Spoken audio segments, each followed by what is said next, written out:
Wine Country here this morning. I'm gonna show you a little something today. What I'm gonna do today in this cold, rainy day is got a griddle. It looks pretty bad, huh? What we're gonna do is we're gonna restore it to new and season it all up and get it ready. So stick around and see what I'm gonna do. Now is I got my fire going pretty good. I'm just gonna put it in there right now to kind of burn some of the junk off of it. Stir it around a little bit and burn some of that old grease off of it and all the nastiness off of it. We'll let that burn for a minute and then I'll come back and show you the rest. That's going to take a little while for that to burn. Rearrange it, take it out, put a little more wood in there. A little hard to get any wood to burn today. Everything's so wet after all the big rains. So just keep that fire going. I'll go turn it over in a minute, let it burn that side you see. Right now the other side's kind of burning all that grease off of it. Get it good and clean. Okay, looks like it's burnt pretty good all around on both sides. So I'm just going to set it off to the side, let it cool to the touch. Then I'll continue on my cleaning. I'm going to show you that.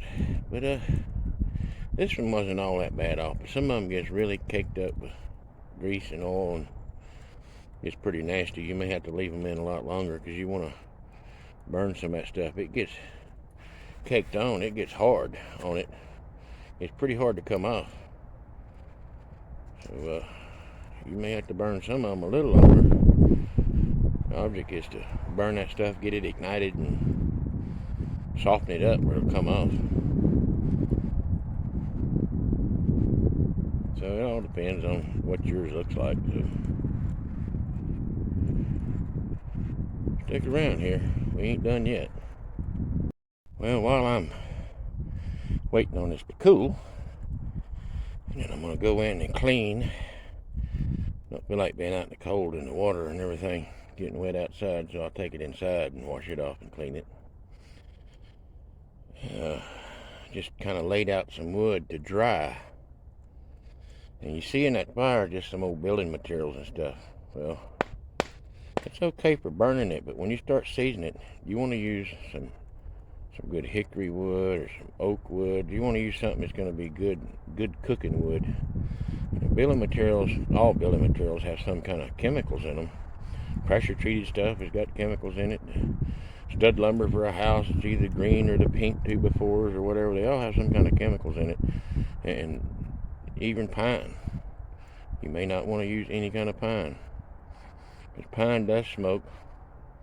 Leave a lot of the tar behind. And then whatever you cook on your griddle is going to taste like that. It's just going to have a bad taste. So when you're seasoning and curing it, you know, you look at what you're burning. And that's one of the mistakes that people make. See, just use whatever to burn. You got to be particular about that. So, I've heard of people cleaning with lye before. Well, if it's old lye, the old-timey lye, made from ashes, that's fine. This new lye made from chemicals and everything, I don't even like it. I don't like cleaning with it. It's still going to make your stuff have a taste. The chemicals get all embedded in the cast iron, and you can't get rid of that taste. See better and everything, and I'm just going to scrub it down with some warm soapy water in one of them. So it takes me a little bit to do this, so let me do that and I'll be back to show you the next step. Alright, there it is, all scrubbed up and everything. Got all the black off. Just going to dry it off a little bit now. Then I'll show you what I'm going to do next, which you'll never believe. How we make it all smooth and all nice and clean, just like new again. On this right here on the stove, and you see, it's drying it up pretty good. I just did that as quick dry, and but those of y'all that don't know this, you don't have to put this on a fire outside and cook on it. You can grill burgers in the house by setting that over a couple of burners on the stove, and you can grill burgers and stuff just like that. All right, it's all dry. So you get it all dry like that. It needs to be, every time that you put heat to it, it needs to be cooled down to the touch, where you can hold it in your hand, cool it down to the touch. You don't want any cold water or anything hitting it while it's hot like that, because it can crack them. And these griddles like this, sometimes they may even warp a little bit, but that's just the way they are. And next time you cook on it, it'll go back into shape. But it happens with these. So remember, just let it cool. Let everything cool down to the touch before you go back to putting water on it or cleaning it or doing anything. Every time you put a little heat to it, always let it cool down to the touch. That Cajun Classic.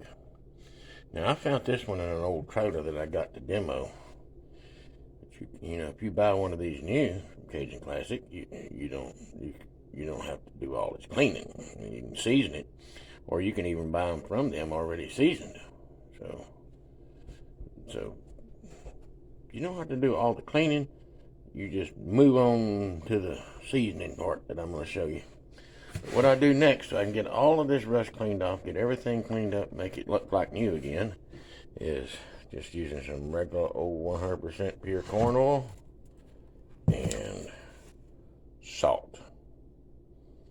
So put a little oil on it, pour some salt on it, take a rag, scrub it,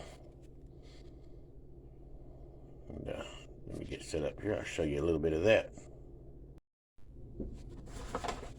Pour a little bit of this oil on there. A little bit more. Might need to actually add some more oil in a minute, but make sure and get it all covered with this oil. I do all the edges, you know, you'll see me doing that. It's more than just the surface where you're cooking. I do all of it.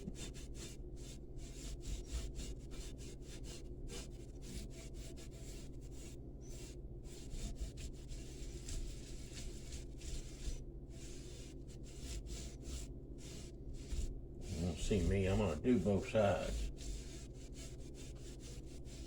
One side of this griddle is like this with the bars on it, and the other side is flat. This side here for hamburgers, the other side for pancakes. Lay that there, sprinkle a little salt on there like so. And the salt's the abrasive that breaks all that rust and goo and everything loose.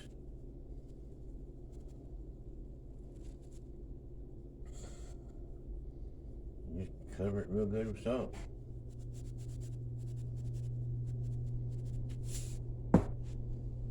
Start scrubbing.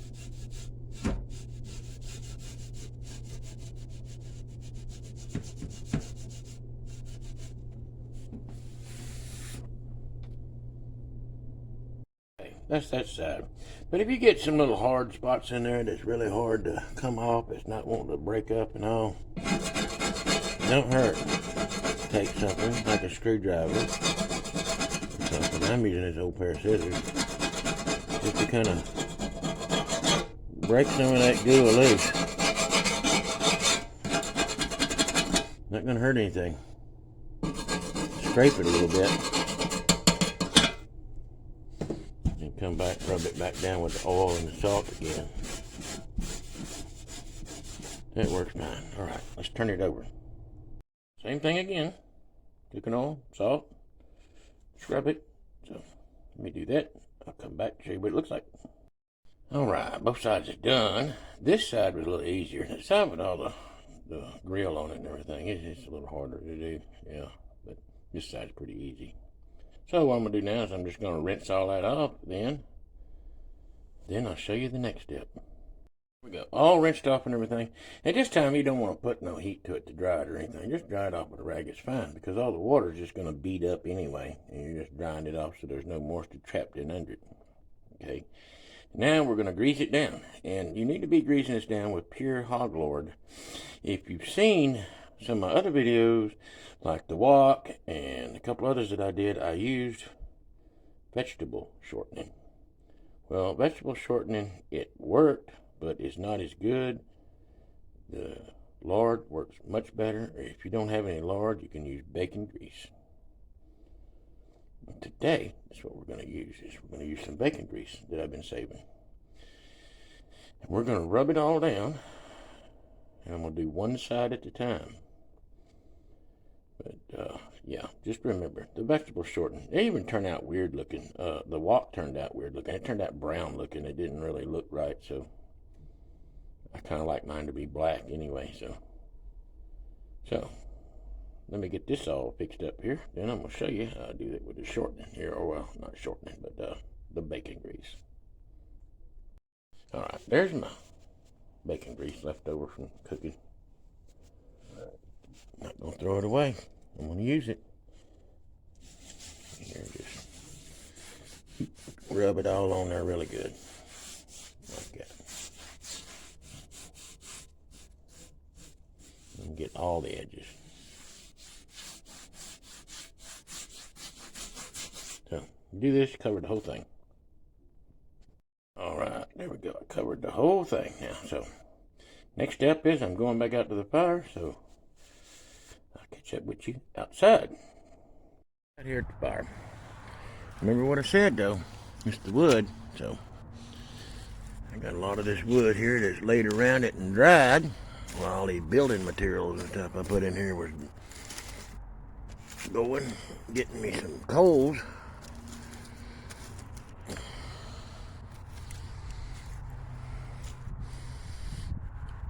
What I try to do is I try to make something built up here where it will lay flat.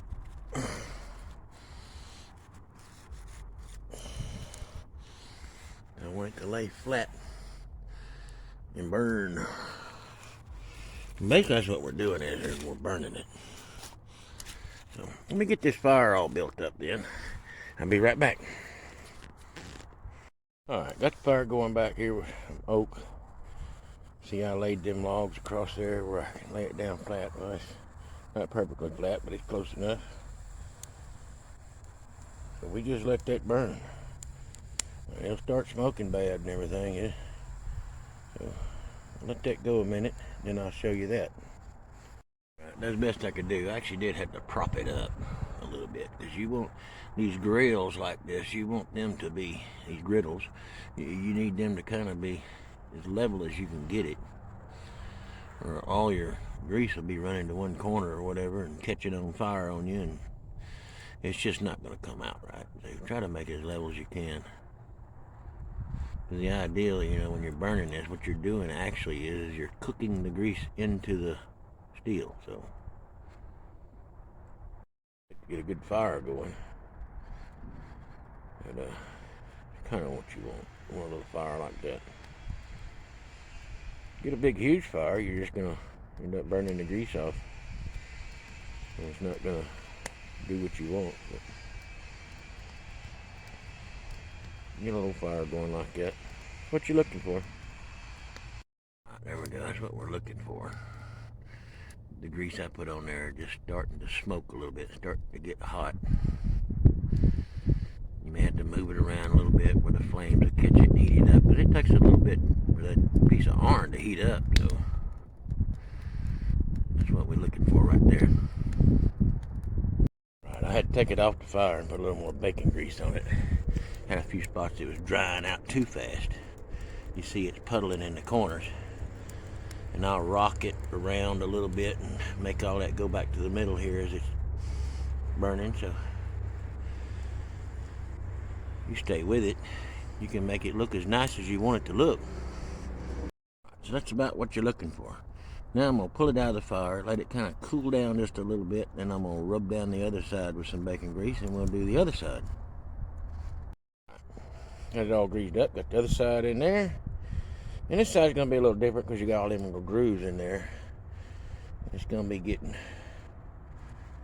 some puddling in the corners and all, but it's alright. You can just move it around, pick it up, move it around everything, make sure all of it gets grease coated really good.